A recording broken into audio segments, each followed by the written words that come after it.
বেঁচে যাবে রে আল্লাহ, কোন হালাতে মরবো বলতে পারি না রে মালিক।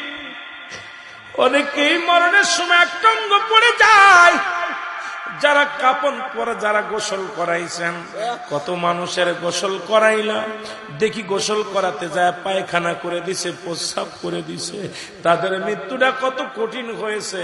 অনেকের জিহ্বাটা বাইর হয়ে যায়, এক হাত জিহ্বা বাইর হয়ে যায়, চোখ দুটি বড় বড় হয়ে যায়, চোখ দুটি আর বন্ধ করা যায় না। ইমাম সাহেব তাড়াতাড়ি চোখ দুটি বন্ধ করতে যায়, বন্ধ হয় না রে। ওই চোখ দিয়ে আজরাইল ঢুকেছে, চোখ দুটি আর বন্ধ হয় না।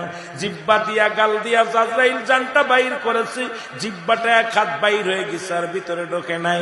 এরা মুসলমান, সহজ মৃত্যু যদি এত কঠিন হয়, তাহলে কঠিন মৃত্যুটা কত কঠিন হয়। আল্লাহ, ও আমার আল্লাহ,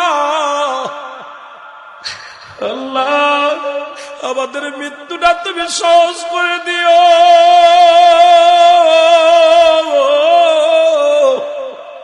যেদিন মালাকুল মউত আসবে রে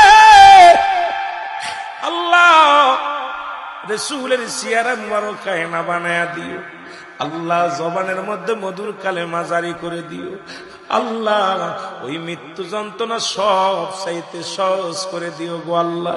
এই দুনিয়ার বুকে যেহেতু আইসি, মরাই তো লাগবে, কেউ বেঁচে নাই, আমিও থাকবো না রে আল্লাহ।